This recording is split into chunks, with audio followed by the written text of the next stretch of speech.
All right, I'm going to dive back in. It is 8 o'clock. You will all be happy to know that Missouri's playing very well on the road. The bench is really getting it done. Great job, guys. It's a team game. I hear a lot of talk about sport back there. It's a team game, and the bench is really piling on for us. That's a huge, huge game at number 4, Tennessee. So big game. Who's playing? Missouri, my alma mater. They're playing Basketball. Yeah. Oh. Big game. Mizzou, you went to Mizzou for like master's Grad stuff. school. Grad school. So, let's see. Okay, yes, because of course I did my undergrad here. I am one of you. That's how you need to trust me. I am one of you. Okay, so really quick. Remember, we have Länder, which are the states. These are the states. When they created the federal republic, they decided to model it on sort of the U.S. Then we were going to have these states, and there was going to be this great balance of power between the federal government and the state governments, the Länder governments. Okay, I'm going to call them state governments, but when you read the book and you read Länder, okay, the two little dots are called an umlaut over the A. That's what they're talking about. These are the states, and you'll notice that there's no longer a state called Prussia. There was just this kind of mental block about, bringing Prussia back. They literally just eliminate Prussia. The lands are still there. Technically, part of old Prussia is in Poland now, but they get rid of the name of Prussia. The ancient kingdom of Prussia is gone. It is not made into a state, even though you still have places like Saxony and Bavaria and Thuringia and Hesse and the Palatinate, right? You have all these ancient German territories and kingdoms, but they got rid of Prussia. So that's very interesting. When you look at the map of the Federal Republic, that's one thing you'll notice, like, oh wow, that's the big difference. So they got rid of Prussia, got rid of them. Prussian militarism had to die. That was their thinking of it. Of course, Hitler was an Austrian, not a Prussian. In fact, it was the Prussian officers. You've probably read that Hitler was almost assassinated a couple times. It was the German upper military, like the Prussian aristocrats. They hated him. They thought he was like some upstart Austrian street rat. They hated this guy. But that's true. Yeah. So there you go. But here you go. These are the states, and so there's a federal relationship. And before I dive into how the federal government works, because that's what I'm really interested in, the state governments are pretty much microcosms of the bigger federal government, kind of like our system here, right? There's a lot of input there. Right here, for example, you have here North Rhine-Westphalia. Okay, so this territory here is going to be in charge of things like internal policing. Internal improvements. What do you mean by internal improvements? We're talking about things like roads and conservation, things like that. Running the schools, things like that. This is all stuff that our states do too, right?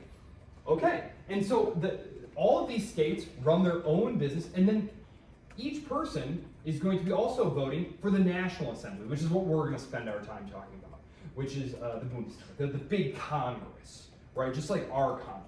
And so they're going to be debating things like national fiscal policy, defense priorities, industrial policy, things like that. So there you go, tariffs, trade policy. So just so you know, each of these individual states behaves much like an American state behaves. Their concerns are with the local, trying to attract business to their state, arguing over who's going to fix the roads and what the tax is going to be to support the local school. And then I will return to this map because this is what I was talking about in terms of that really interesting east-west divide. Like this is pretty much what East Germany used to be. And this is pretty much what West Germany used to be. And as you can see, the AfD, the Alternative for Deutschland, this party that we're going to be talking about later, it's nowhere over here, right? Literally nowhere. In order, so there's this really incredible divide, and it runs across a lot of different things, but that was a really phenomenal election. And as you can see, that was 2024. But I will be back to this map. I just wanted to point out that, yes, these are individual states. It is a federal system, meaning these states do manage a lot of their internal affairs, and they behave much like American states. We, though, are more interested in the national level. And so I'm going to bring this up here, the political system in Germany. Okay, it's a federal republic. First of all, you'll hear it mentioned the basic law, Germany's basic law. It's against the basic law, they say. They're talking about the Constitution. So when they say something is against the basic law, or in line with the basic law, they're talking about the Constitution. They're basically saying it's unconstitutional, or it's constitutional. So, the base club. And we're going to talk about that in the context of the Alternative for Deutschland, AfD. So, there's a president. There is a president. The president is a figurehead. However, remember, we talked about that division between the dignified parts of government. The King of England, right? He's dignified. He does things like greet ambassadors and, kick off big games and things like that. Get their face on a postage stamp. Dignified things. They don't actually run the government. They're not part of the efficient government because that's dirty and gets down in the gutter of politics. And you have to make tough decisions and people get mad at you. The president is above all that. The president is a figurehead. The president proclaims laws, for example, but this is after they've been passed by the Bundestag, right? They appoint new chancellors after the leading party has named them, right? It's a figurehead. It's usually given to someone who, throughout the course of their public life in Germany, has shown themselves to be a dignified person, worthy of respect, much as in the case of France, where the president has slowly turned into just a figurehead position. Right? It's supposed to be someone, again, like the King or Queen of England. They're supposed to be a dignified figurehead of the government. The efficient executive, if you will, the efficient executive is the Chancellor. The Chancellor. Okay? The Chancellor, as you can see right here, the Federal Chancellor, right now it's a fellow by the name of Olaf Scholz. He will probably have the job only for like another month. As I wrote right here, Olaf Scholz, his coalition government collapsed. And you all know what that means, because we've studied a couple of parliaments. What does it mean if your government collapses? You lost a vote of? You lost a no confidence vote. You lost your majority. Now, we're going to see here in a minute that Germany is not quite a total multi-party mess like France is, but it's kind of a multi-party mess like France is. So, the Chancellor. The Chancellor is the executive. If you look at the bottom of page 143, you can see a list of Germany's chancellors here. You'll see the CDU and the SPD.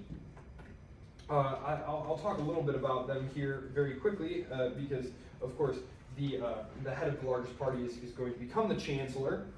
And the CDU, I had mentioned last time, this is the Christian Democrats. These are the Christian Democrats.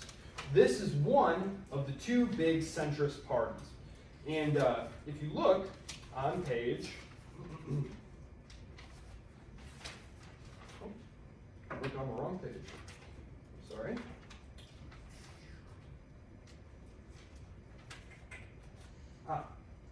Yes. If you look on page 160, you'll see that most Germans identify as centrist. You have 60%, solidly 60%, who identify as being right there in the middle of that nice bell-shaped distribution.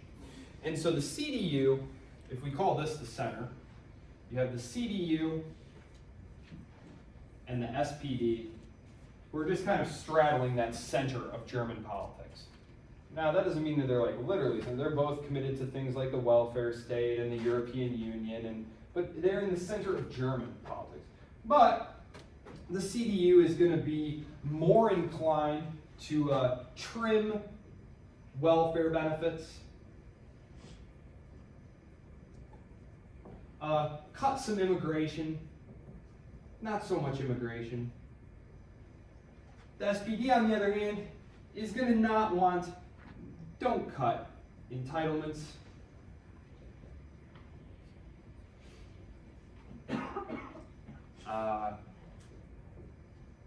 Keep immigration. If you want to think of them as the Democrats and Republicans of Germany, that's just fine. They're big tent parties, much like the Democrats and Republicans. They aim for the center, but they have wings of the party that want to pull them in different directions. For example, there's a strong labor element to the SPD. But both of these parties, for example, the SPD is actually, they go all the way back to the 1880s when they were being persecuted by Bismarck. So they have a history that's 135 years old, give or take. They renounced Marxism and all that stuff back in the 50s, however.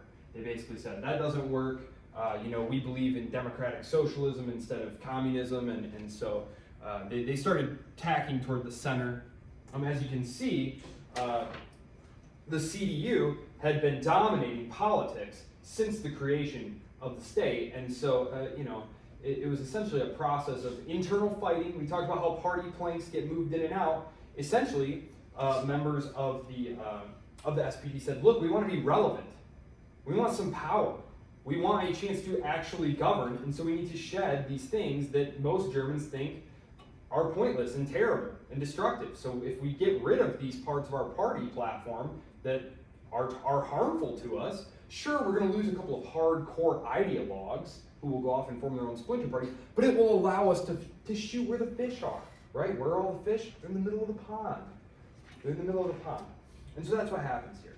And so the CDU and the SPD are the dominant parties. And the reason I'm talking about these two parties in the context of the chancellorship is because the chancellor is the executive of government, and it's kind of like a semi-parliamentary system here where whoever captures the most votes in the Bundestag is going to wind up being the chancellor here. We're going to go into how exactly they vote, because they have a really cool system. They have what's called a mixed member system, and it's going to combine, and actually this is one of your quiz questions for this week, so remember this one.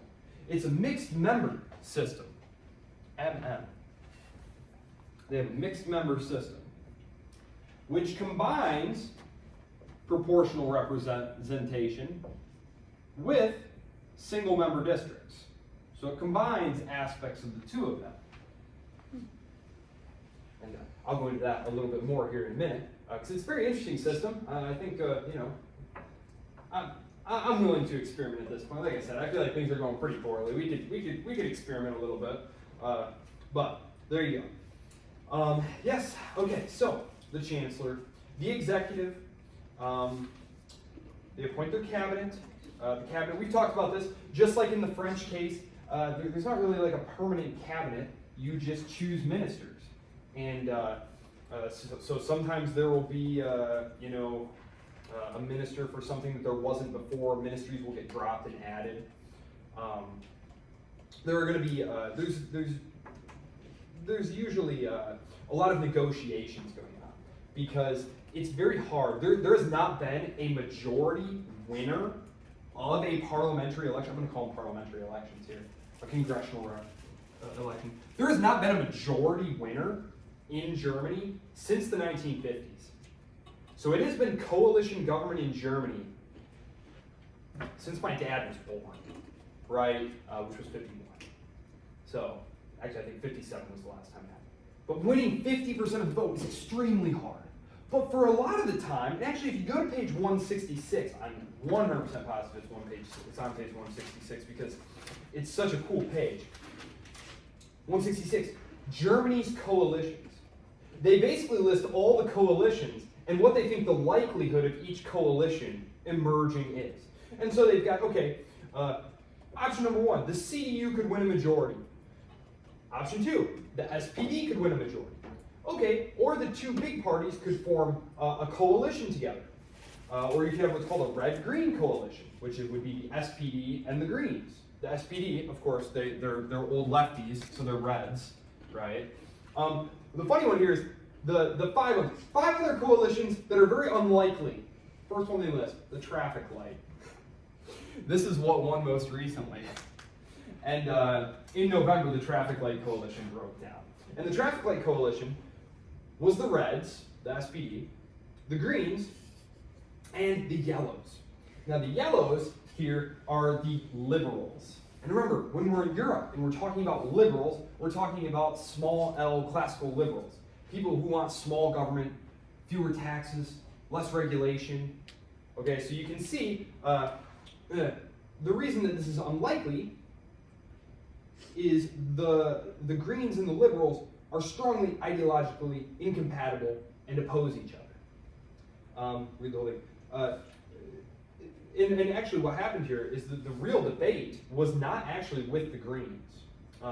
He was right that there would be problems, but the real problem here, the reason that this recent government fell apart, so again, the traffic light, you had the SPD, the Reds, and you had the Greens, which I'm not even going to write green again, they're the Greens, And then the yellow, which was the Liberal Democrats, the yellow. The reason this fell apart is because in order to get the Liberals to join the party, to join the coalition, Schultz, who is from the SPD, their party won the most seats, so he wound up being the chancellor. He had to offer the finance position to a member of the Liberal Democrats, and they wanted different things.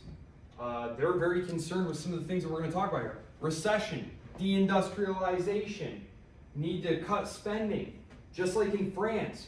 Very generous, 2 months of vacation, 14 months of fully paid maternity leave, but at the same time, demographic collapse. You've got one German worker paying for 2 German retirees, this retirement age that's like 62 years old. I mean, it's just, and so you have people in this party here who are saying, no, we can't keep spending money. And Schultz's party though is saying, no, we need to spend more money, do some deficit spending to really boost the economy out of recession. And so there was a revolt. There was a revolt, and he dismissed him. Schultz dismissed Lindner was his name, the finance minister. He dismissed him, and there was a vote of no confidence after that. The Yellows defected, and now there will be elections in February. And of course, don't forget, there's going to be French elections this summer as well. So yeah, very exciting stuff. The 2 biggest states and the most important states in Europe are going to be having some elections here that are going to be very important for the future here. So jumping back here, So the Bundestag, this is where the action is here, because the cabinet are just carrying out the policies of the chancellor, which are really the policies of the parties which win the seats in the Bundestag, right? In the cabinet, these are largely people who are focused with carrying out the policies that are enacted. One thing to note is that just like in Britain, German cabinet ministers are also working politicians, so they can have a seat in the Bundestag at the same time that they're also serving in the government. And remember, this wasn't the case in France. If you were, which is not very often, usually they bring in party loyalists and technocrats and things like that to run the ministries. Remember we talked about Emmanuel Macron. Emmanuel Macron had been brought in as a finance minister, and then the first time he won an election, it was to be the president of France. But so, okay, the Bundestag. So let's talk about their elections here. So here's the major parties right now.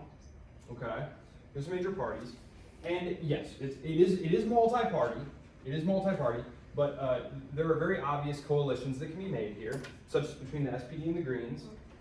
So you have 2 votes that you cast. And I told you I'm going to erase this actually. Traffic light dissolves, yeah. That was fun while it lasted. Okay, so you have a ballot, and actually there's a demo ballot. There's an example of what a ballot looks like here on page 151. As you can see here, on the right-hand side, you just have a list of parties. So you get your ballot, and there are 2 sides to it.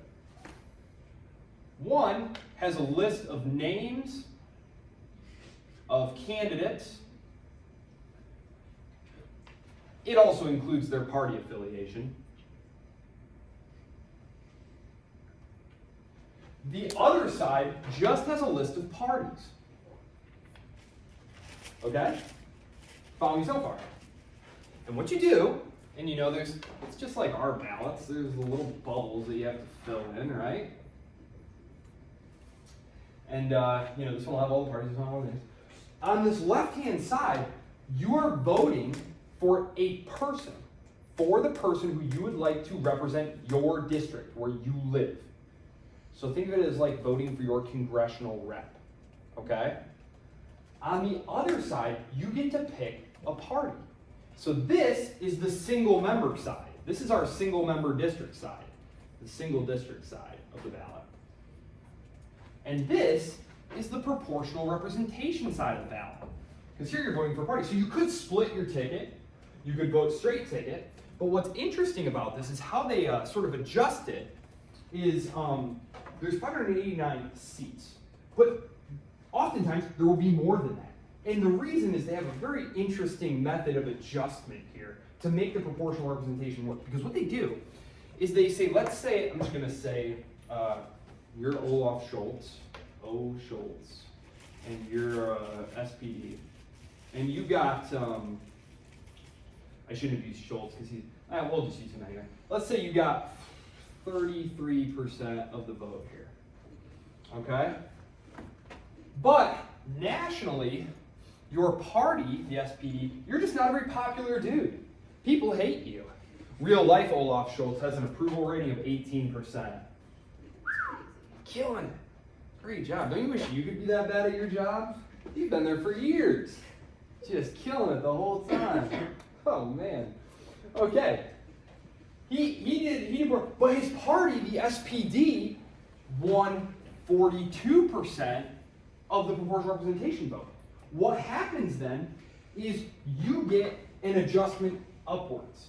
So there will be, let's say 60 SPD people won their seats, but in the proportional representation part of it, they won 42%. Well, they would say, okay, well the difference, let's just say there were only 100. Let's say there were only 100 seats, just to make the math easy for us. Okay? There's 100 seats. Okay? There's 100 seats. 33%, 1 seat. So you need to adjust up 9 seats. They would add 9 seats to the SPD. They would just award them. And those come from, how does it work with proportional representation? The party makes remember? You're not voting for candidates, you're voting for parties, and the parties make They make a list.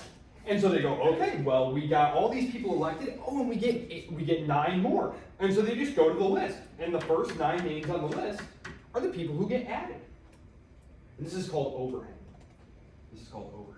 And it's particular to the German case.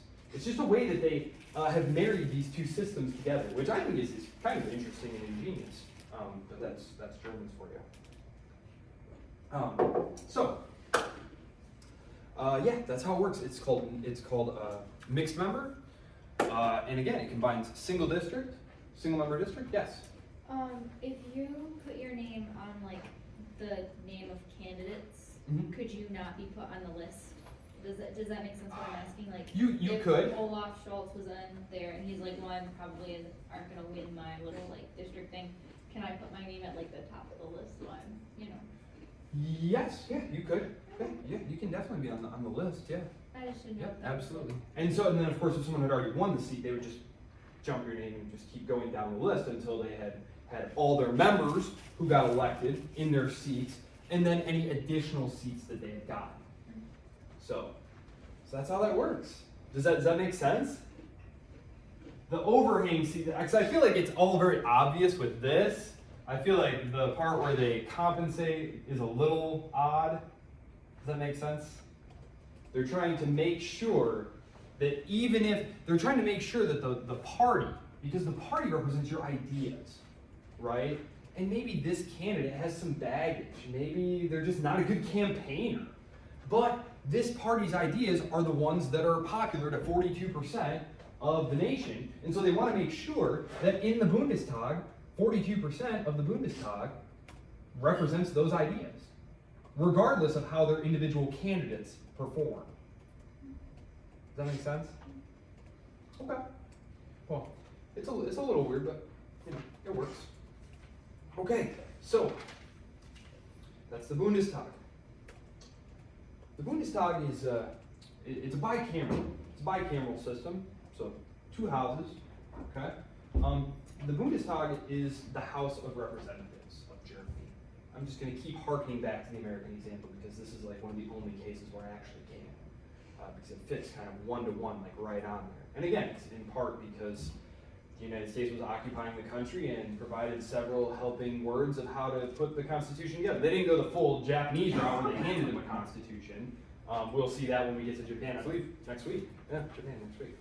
But they have a lot of input, like, hey, this works really well for us, and it might work well for you too. The upper house is the Bundesrat, the Bundesrat, which right here, this is the Bundesrat. It's like the Senate. This is like the Senate of Germany here. Okay? And as you can see, this is elected by the state governments. Kind of similar to how our Senate used to be elected prior to the passage of the amendment for the direct election of senators during the Progressive era. Senators were elected by your state governments, basically. Your state legislatures would elect your senators for your state. So, okay, so as you can see, the people are elected in the Bundestag, which basically gives you your chancellor. I'm going to say a couple words here about coalition building here. About coalition building, yes, coalition building. And then, actually, you know what? I'll introduce the Constitutional Court real quick, because this is the last element of the government. We have our executive, the chancellor. We have our legislature, which is the Bundestag and the Bundesrat. And then we have our Constitutional Court. This is the closest thing to a Supreme Court that we are going to see. Okay, so the Federal Constitutional Court, it's composed of 16 judges, 8 elected by each house of parliament. They serve non-renewable 12-year terms, and they're there to protect civil liberties, make sure that statutes conform to the basic law, that is, that laws are, remember we said what's the basic law? It's Germany's Constitution, yes. So when they say that the federal court is there to make sure that statutes conform to the basic law, they're saying that they need to make sure laws are constitutional, right? So it's very similar to our system.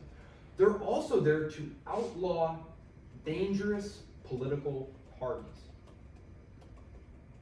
And this is on page 147, and I have a little something to say about that, because right now, there's some stuff that's about to go down in Germany.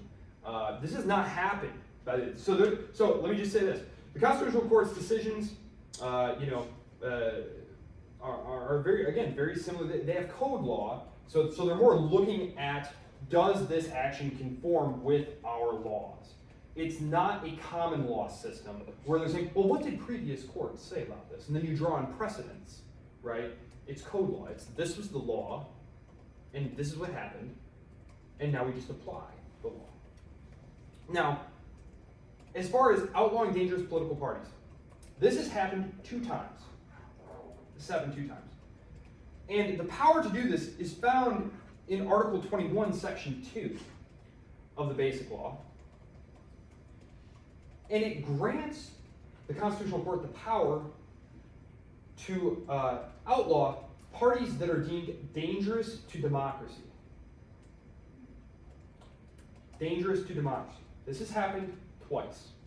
Once in 1952, the Socialist Reich Party. As you might guess from the name, it was a neo-Nazi party. Fast forward 4 years, 1956, they go ahead and outlaw the German Communist Party. And no other party has been outlawed since then.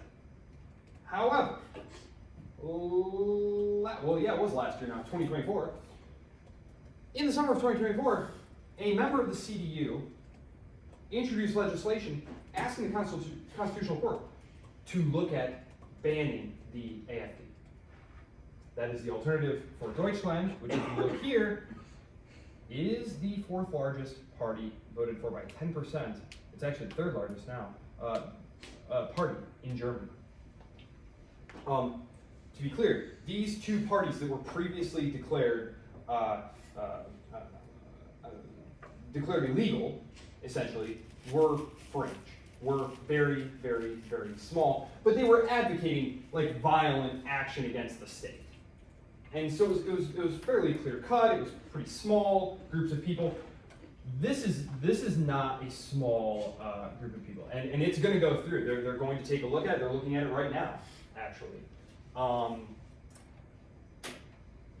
So it's, I don't know. I don't have any background in German constitutional court history or theory. I don't know what's going to happen there, but I do think this is quite quite an interesting time to be observing things, certainly.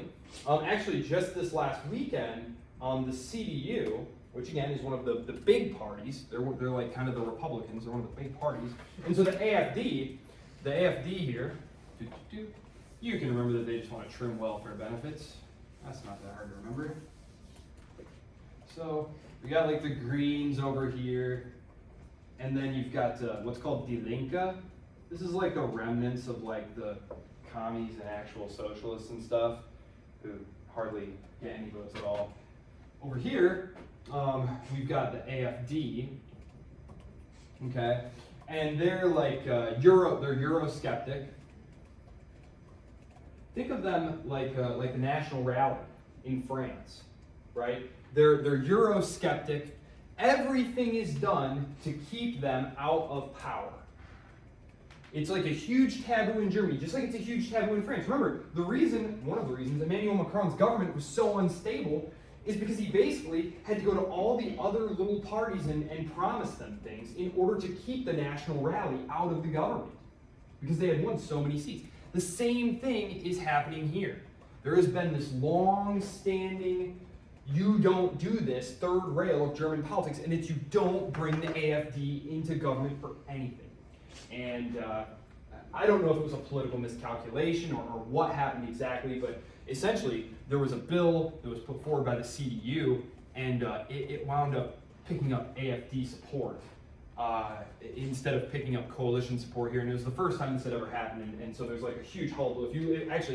If you Google right now, if you Google like Germany, politics, I guarantee it's like the first thing that will come up is like this huge hullabaloo that like the AFD is being legitimized by the CDU, and that this is just an outrage. And you know, The Guardian had this really alarmist piece about it. The Guardian is a British paper, but yeah, as you can see, they've grown in popularity. And again, the reason they're growing in popularity is you had this centrist coalition that had been governing for a long time that were very similar to one another, kind of like the Republicans and Democrats of the 90s and 2000s, very much like the French elites who had been governing. Again, the parties weren't as important in France. It was more about ideology and personalities. The same thing was happening here in Germany. You had this attempt to deal with a series of crises, right? You had the global financial crisis, you had the Eurozone debt crisis, you had the immigration crisis, and the established parties and elites are just not coming up with solutions. They're just not coming up with solutions. And just like in France, the National Rally, just like in the UK, where the UKIP was able to get the Brexit vote, you have these groups who are skeptical of the whole European project, of the idea of the euro, of the common borders, of all that stuff, who are increasingly gaining power here. So you have the same dynamic playing out here in Germany. And just like in France, it's causing a lot of problems. And it's a huge problem for the European Union, because Germany and France are the pillars of the European Union. It's one thing when Greece is in crisis or Portugal's in crisis, that almost doesn't matter at all, except for how it impacts the politics of those other countries. But for like the CDU to potentially start, and I'm not saying they will do this or would do this, but if they were to start getting into coalitions with the AFD, which that's so impossible in the minds of the author here, Rothstein. He doesn't even list it as a possible coalition. You look at all these different possibilities that he lists on here. All these different, he doesn't even put that out. It's so far out of the realm of possibility. And maybe it is. Maybe they will keep them out. It's hard to say. Maybe they'll be declared, illegal. But so that's the Constitutional Court. That is the crux of the party situation now. You have all these different parties. Die Linke. These are the old school leftists right here. The CSU. You'll see it written CDU, CSU, and that's because these are the same party. This is just the Bavarian wing of it, and Bavaria is very proud of itself, and so they have their own special branch of the party, but they're the same. And then you have the Greens. The Greens are literally like it sounds like. They're Greens. They're environmentalist-based movement. The Free Democrats. These are the liberals. These are the liberal Democratic Party that I was talking about, who favor classical lower taxes, fewer regulations. And then you have the CDU and the SPD, which the CDU was created right after World War II. And this, as I said, the Social Democratic Party goes all the way back to the Second Reich. Yeah, and so that's Germany's political makeup. You can see the seat distribution here. Yeah. Okay, any questions about the parties here? The parties. Okay. Pretty straightforward. The 2+ party system. So one of the reasons that German democracy works so well, one of the reasons that German democracy was able to consolidate so well in the post-war period, apart from U.S. occupation, which, let's not kid ourselves, that matters when you're literally being occupied, is that unlike the Weimar system, which was a true multi-party system, which was just chaos, because I know this looks chaotic, but really, let's go look back at page, what page did I say it was? Page 143. Really, it was pretty stable. The CDU held power, then the SPD held power, then the CDU held power, then the SPD held power. And like a lot of times, so I mean, it's pretty stable. It's pretty stable there. And your party does not vote against you. This is, you do not defect against your party. So losing a vote of no confidence, if you had a majority there, was virtually impossible. It's what we call a 2+ party. So you have these two major parties. It's a 2+ party. And who are the two biggest parties? You can use their acronyms. SPD and the CDU / CSU. I'll give that to you. There you go. And then you'll have a variety of little third parties who can really only chip in enough votes to tip the balance there. And usually it's the Free Democrats or the Greens. And so it's pretty stable there because you're not having to appease multiple alliance partners. The problem comes, like with the traffic light, where you had to take on multiple partners. Because let's say this. So the SPD, for example, if the Greens are their partners, okay, there are certain things that you can agree to do with the Greens, certain policy objectives that you both share in common that you're going to work on. Sure, we disagree about some things, but let's set that aside for the next 5 years while we govern and work on passing things that we both agree on, right? That's fairly straightforward. Same thing with the CDU. The problem comes when you have alliance partners who want separate things. And as Germany, there's something in here that they talk about, de-alignment. De-alignment has been going on. This is, unlike their parents who had very, very strong party identification, that younger German voters are attracted to these more fringe parties. And it's spawned this mess where you wind up with multiple coalition partners, and it makes it hard to govern. Because, again, if you're the SPD, sure, maybe you can work with the Greens on some things. The problem is, the things that you can work with the Greens on are not things that you can work with the Liberal Democrats on. And vice versa. The things that you can work with them on, you can't work with them on. And so you wind up in this kind of state of paralysis, which is exactly what has been going on. And so the 2+ party system has been really good to Germany, but it's been breaking down. It's been breaking down. And the major problems that Germany is facing. Germany is facing major problems. Major problems.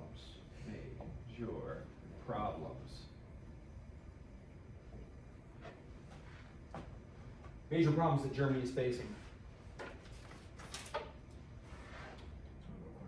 I'll talk more about that in a second. Major problems Germany is facing. Number one, they've been in a recession for multiple years. Germany is the economic powerhouse of Europe.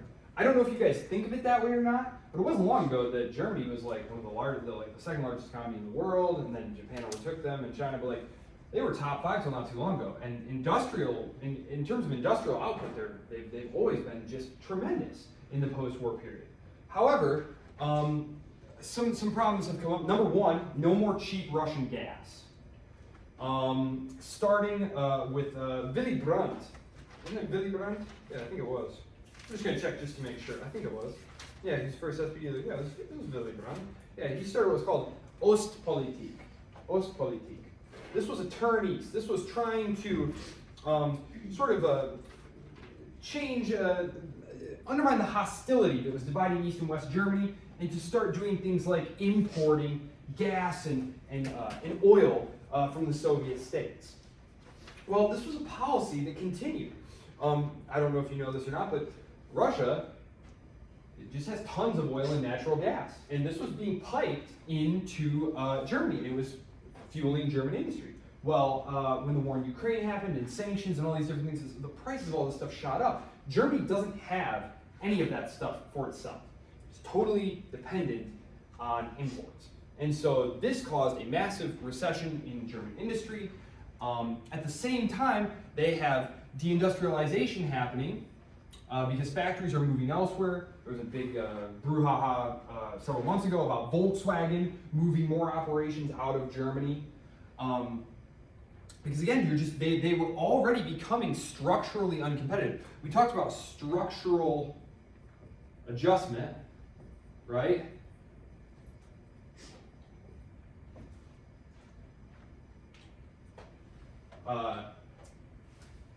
Wages are too high, not enough skilled labor.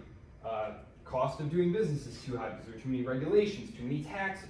There were all these different problems that Germany was already facing. And now you have things like the cost of inputs going up so much, the tariff war with the United States and with China, because of course the United States expects its allied countries to go along with its tariff policies.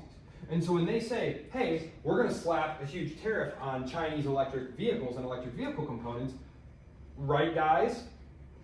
The Germans are like, well, but, that's like a huge export market for us, And in your book, Roskin does point out that in 2008, 2009, when the economic recession hit, one of the reasons that Germany came through it so well, right here, 173, is because the Chinese just created a ton of, basically just pumped a ton of money into the system, and they used it to buy German exports to help keep Germany afloat. And so, Germany is very much caught in the geopolitical vice. On the one hand, they were very lukewarm to Washington's Ukraine project. One of the reasons that the Russians were okay with Germany going into NATO back in the 1990s is they thought that they would be a counterweight to the Americans, and that they would kind of act as a brake on the American ambition to expand. And the attempt to add Ukraine to NATO goes all the way back to 2007, 2008, when George W. Bush, the worst thing to ever happen to America, sorry everyone, it's true, I don't have time to tell you all about it, but you can believe me, he was horrible.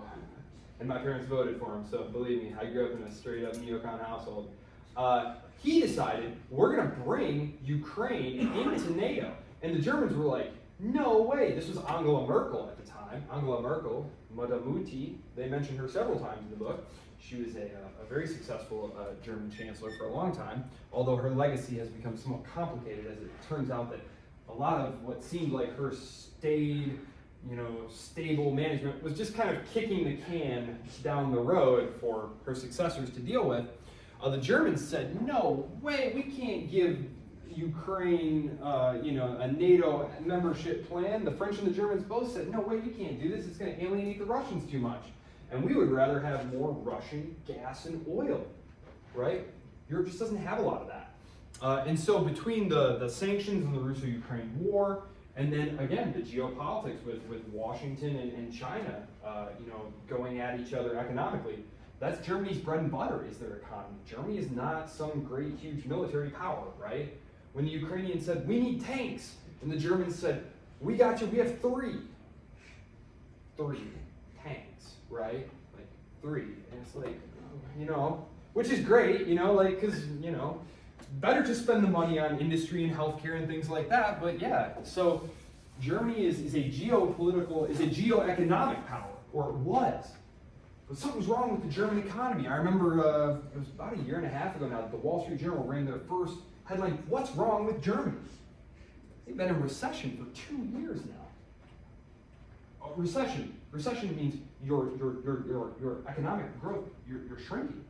Your economy is shrinking.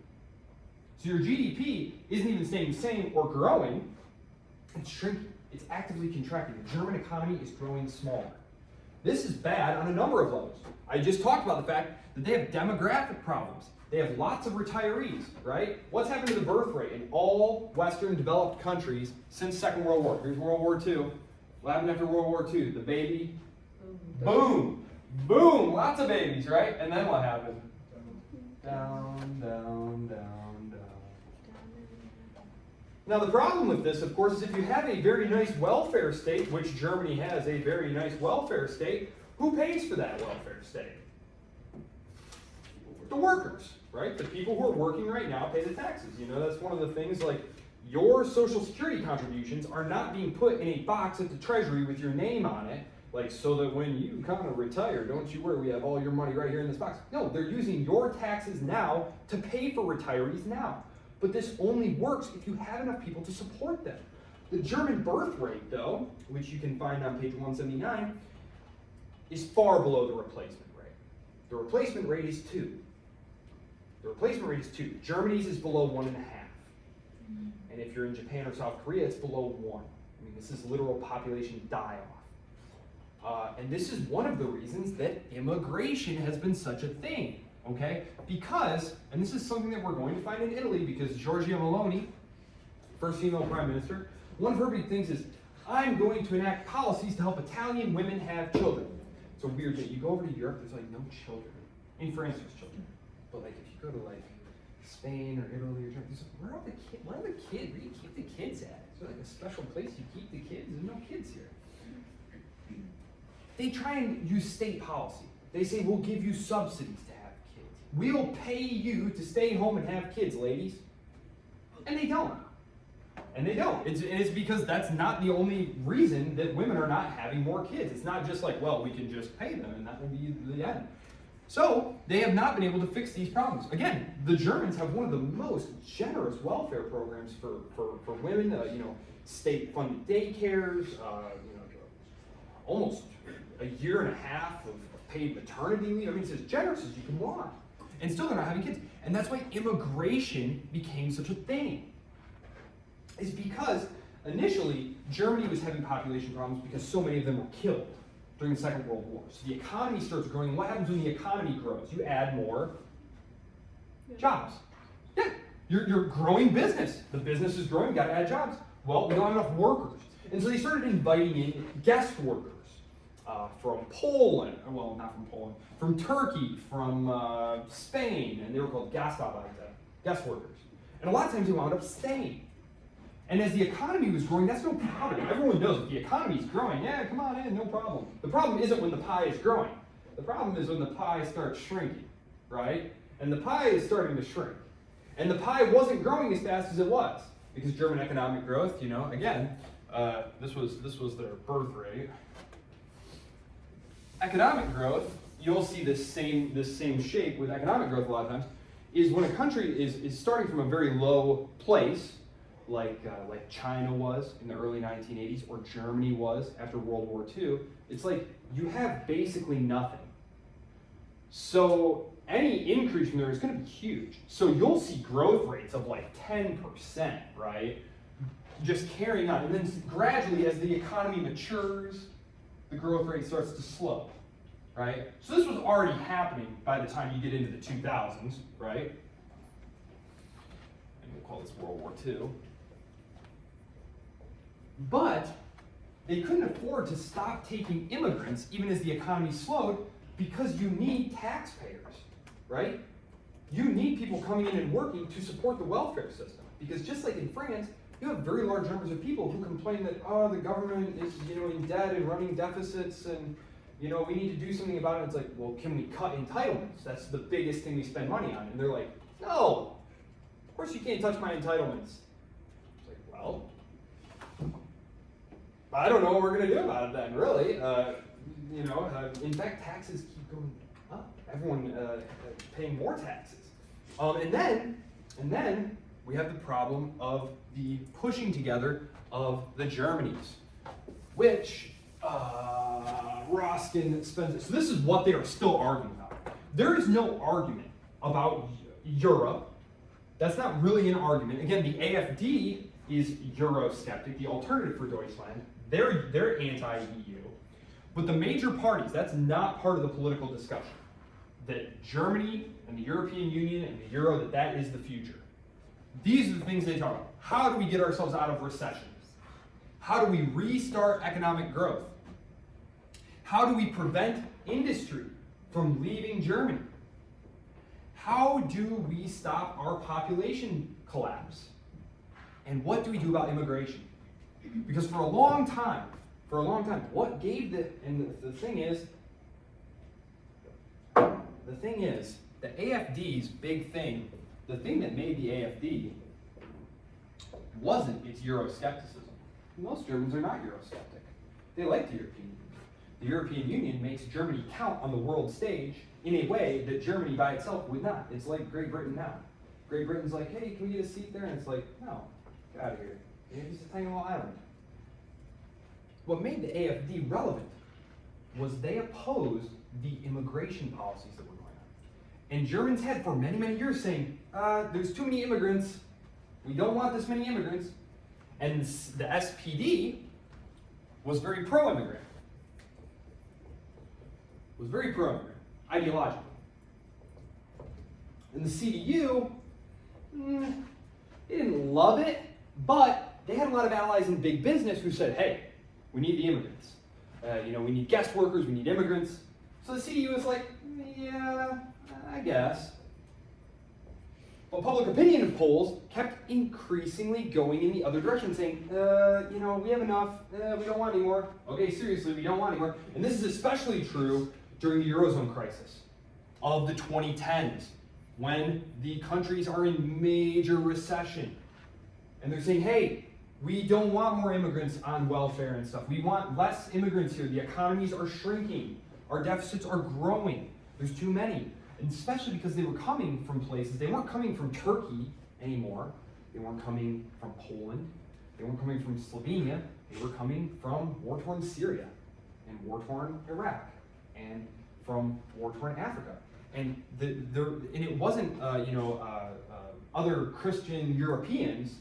It was sub-Saharan African Muslims. It was Central East. It was Arab Muslims. And it was too much. It was too much at one time. There's too many different things going on. And this anti-immigrant rhetoric, that's what did it for the AfD. That's what made them relevant. It's the same thing that made the National Rally relevant in France. If one of the two parties, and it would have had to have been the CDU, had just said, okay, we're gonna try and just kind of pump the brakes a little bit on, just make some kind of concession to the public's concern, I don't think the AfD gains traction at all. Because just like in France, the National Rally did not become relevant because they opposed the European Union. French people don't generally oppose the European Union. Very, very small number of them do. It was immigration. And so this is something that is relevant across all the examples we've looked at. Each case study we've looked at so far, this was a thing that we encountered.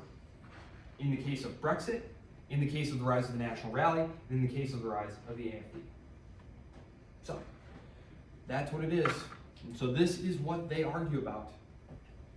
In France, there's also, and in Germany too, there's just this question too of whether or not Europe can kind of stand on its own in the world. That is, instead of being America's junior partner, can't Europe be sort of go its own way, if you will? Emmanuel Macron has spoken about this quite often. You can find tons of speeches of him talking about it. And it'll be interesting to see what happens after he leaves office, whether or not he'll carry on his political career and if he could get in charge of the EU. It'd be interesting to see what would happen there. But because it's not clear from the European perspective that what's good for the United States and what's good for Europe, these don't always necessarily seem to be the same thing. And in fact, I would argue, probably aren't always the same thing. It would probably be good for both the people of the United States and the people of Europe if they kind of started to pursue their own interests in different ways there. So, as we can see here, this split between West Germany and East Germany, I want to talk about this because when the wall comes down, when the Cold War ends and Germany gets reunited, it's the East that's absorbed by the West. Okay? The East, this is not going to surprise you guys. When East Germany and West Germany met up, looked at each other, who was richer? East Germany. West Germany, right? Because they were the capitalists. They were the capitalists tied with the United States, right? The East Germans had been part of the Soviet communist bloc. Sure, they were richer than, Poles or Hungarians. I thought there was a funny comment in here that he wrote about that.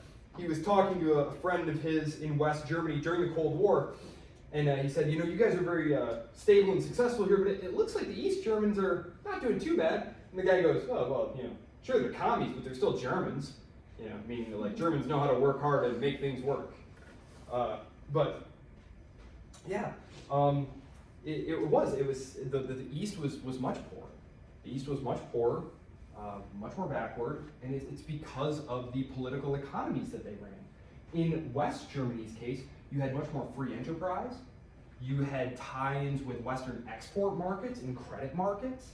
And so when the West and East combined, the East lost all of its state subsidized. We talked about state-owned enterprises, right? These are just big state corporations that employ a lot of people, but that aren't cost sensitive or quality sensitive because they're state enterprises. Well, when they combined, guess which corporations went under and where unemployment shot up? It was in the East. And of course, it was understandable that the Germans were very interested in getting the country together and unifying the country, but it turned out to be a lot more difficult than advertised because they had been apart for a very, very long time. They had very different lived experiences.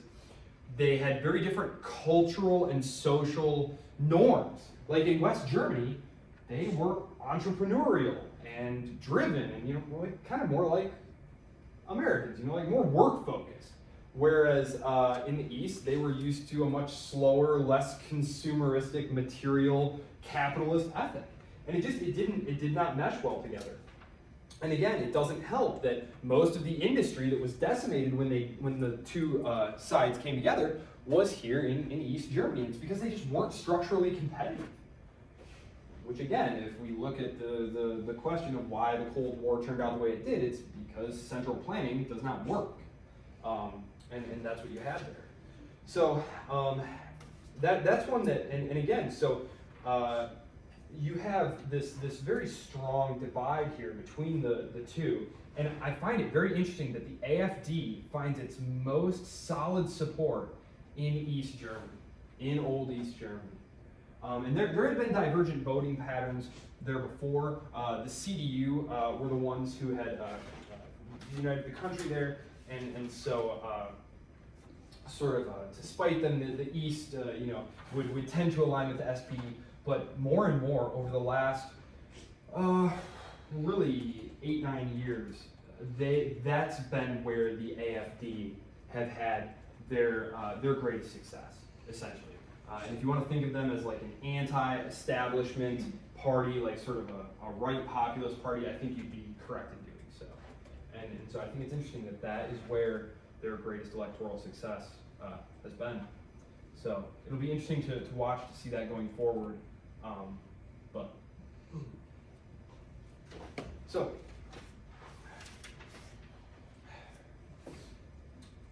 of course, it's not to say that the West Germans are happy about this either. They were told that this was going to be all great, and instead what's happened is, are you familiar with transfer payments? You're familiar with transfer payments. States with surplus send money to states that have a deficit. Well, the same thing has been happening.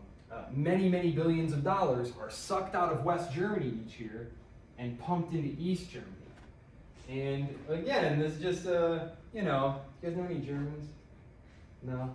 They're just not huge on there. Did you follow the Eurozone crisis debates? Germans were just not thrilled about bailing out these countries who, lazy, don't work hard. If you did, then you'd have your house in order. That's a very German mentality.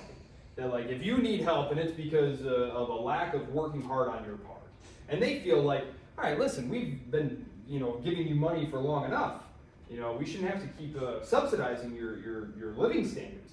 And, on the other side, they'll say, well, it's not our fault that, we got conquered by the commies and, had a backwards economy and, you guys got help from the Americans and, so it's to say, to paraphrase Tolstoy, all happy families are the same, all unhappy families are all unhappy in their own special way. Germany is no different. But if you're interested in sort of a rough timeline of German unification, 174, 175. 174, 175, they have a sort of timeline there of how that happened. It happened very quickly.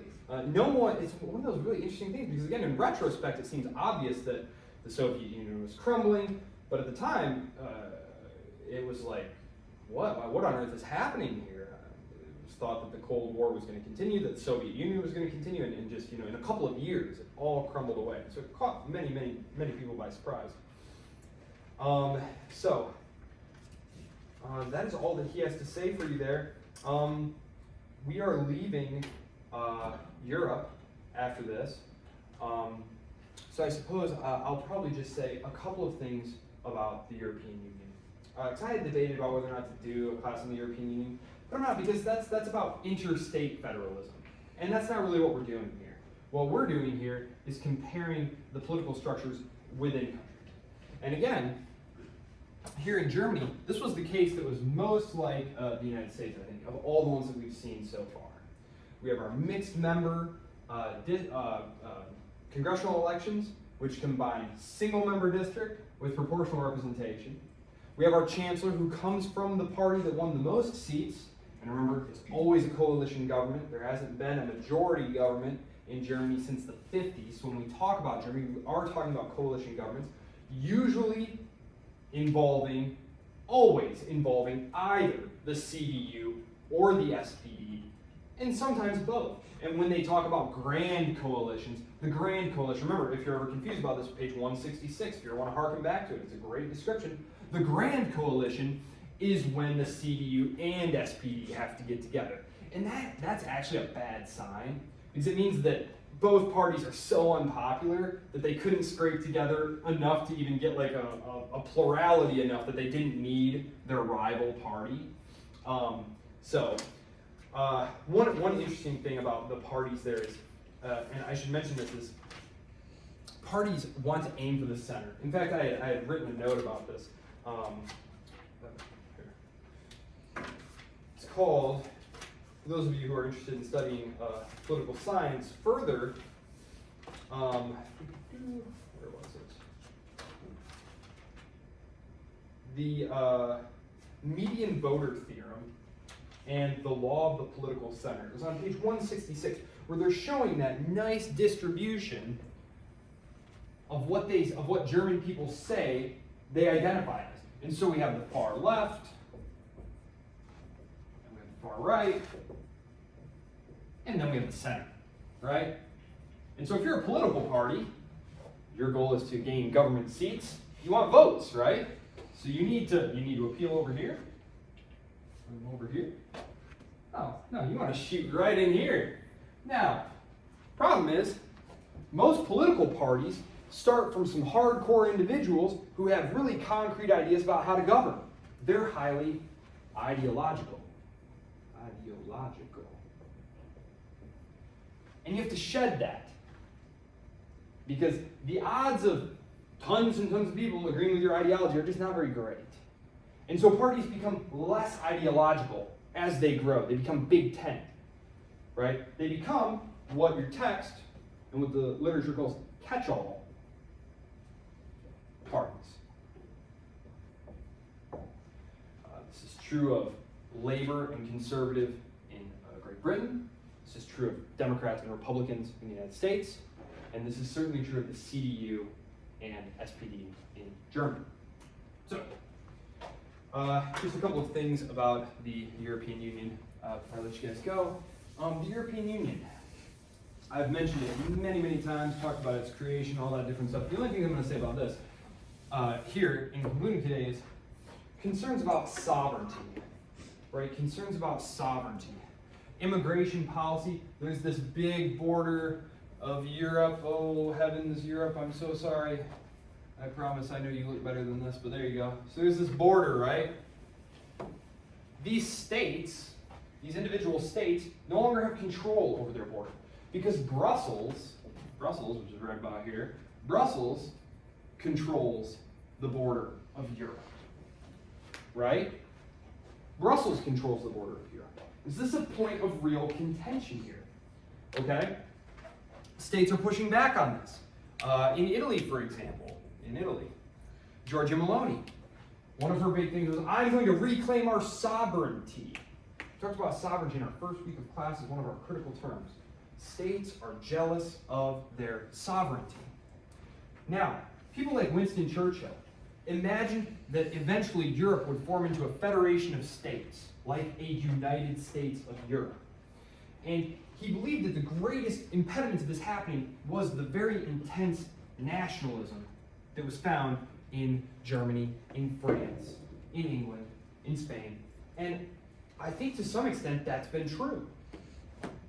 We look at our own experience. If you go back and read things from the colonial period, people will refer to themselves as Virginians. But was the identity of a Virginian or a New Englander, were these, as a Georgian, were these as strong an identifier, an identity marker as being German or being French? Because again, now, if you have, who here identifies as a Michigander? If you were traveling and someone said, so, what are you? Would you say you're an American or would you say, I'm a Michigander? I'm a Michigander. And again, you go to Europe, they don't call themselves Europeans. They don't say, what are you? Oh, I'm a European. No one says that. When they come here, you say, oh, where are you from? They don't say, I'm a European. They say, I'm German. I'm French. That's just, it's a tough thing to get over. And the attempt to create a more integrated Europe has so far failed. And the euro has been a really mixed bag. At the very end of the chapter, he mentions that the European Central Bank is modeled on the old Deutsche Bank, not Deutsche Bank, I'm sorry, the old German Central Bank, which had a mandate to control inflation. Again, they had that really negative experience of hyperinflation, so they were real inflation hawks. And the European Central Bank, in order to get the Germans to agree to the euro, because the Germans are like, I don't know, you French, you Italians, you're awful spendthrift, we don't go for that here in Germany. And they said, all right, well, we'll tell you what, you guys can be in charge of the currency. And the Germans were like, nah, okay, fine. And so, but this caused a lot of tension and a lot of bad feelings there, because when it came time to bail out, how do you bail out? Well, you print the money, turn on the money printer, and the Germans were like, no. And that didn't make them any friends. It's just tough. It's very, very tough, because a lot of the critics had said, look, the monetary union is not going to work without fiscal union. That you can't have all these different fiscal policies, government spending, whatever they want here and there. You need to have that all centralized, like the United States has. Countries are just not going to give that up. They're not. And, so, the European Union. It's going to be interesting. A lot of Europeans report election fatigue. They have to do, Europe-wide elections, and these are for things like there's a European Congress. They don't really have any power to do anything. Like, all the real power still rests with the states. There's no European security policy. That's all NATO, and that's all done with the individual states. There is an ECB, which runs monetary policy, kind of like the Federal Reserve does. But you guys know the Federal Reserve is not actually part of the government either. There's no voting about the Federal Reserve that we do. So it's it is a series of bureaucracies and institutions without any clear ability to do much beyond regulate the movement of people and goods, which, you know, again, was fine during the good times. Now that things are turning bad, a little, I wouldn't say bad, but like, you know, things are not the 1990s. You know, I remember The Matrix. Have you guys seen The Matrix, the movie? Okay, so when like, I think it's Smith, yeah, Smith, I think he's telling like, the 1990s, you know, when civilization had reached its material peak, you know, and that's where they froze it, and as a kid you're like, ha, you know, by 2020 we're gonna have like flying cars and stuff like that, you know, things are gonna be great. No, it looks like, you know, history is not moving in a straight line upward, you know. The economies are shrinking, demographic problems are mounting, immigration has become a problem, war has returned, large-scale war between industrial powers, which, again, was something that, like, you didn't read about, like, oh, yes, of course, China and America are going to fight a war. Now, recent polls say that, like, upwards of 50% of Americans believe that the United States and China are going to just fight a war in the next 10 years. It's like, yeah, probably. What? This should not be something that we all think is just kind of inevitable. And certainly if you go look back at the literature and what people were saying 20 years ago, no, that wasn't what it was going to be at all. We were just on the cusp of solving all the problems of the world. And yeah, I know it sounds crazy, but I swear to you, it was that way. And you can go back and look in the library, the books are still there. So, the European Union, I think it'll probably stick around. As I said, the major parties who oppose the European Union aren't able to gain ground on the basis of opposing anything other than their immigration policies, really. But they have solidly resisted efforts by Brussels to control more things within their own countries. And states are very jealous of their sovereignty. We see that today. What is one thing that the Trump administration is trying to do? Destroy the Department of Education, right? Return education back to the states. Wholly back to the states. This is something that actually happened in Germany too. There was a deal back in the early 2000s to give all the power back to the states. So, all right, there you go. That's Germany. The quiz is up. The quiz is up. We are leaving Europe. If you have any questions, please let me know. Happy as always to hear from you. Otherwise, have a great week. Read up on Japan. Japan. Guys, it's not anymore. It's just during class time I did that.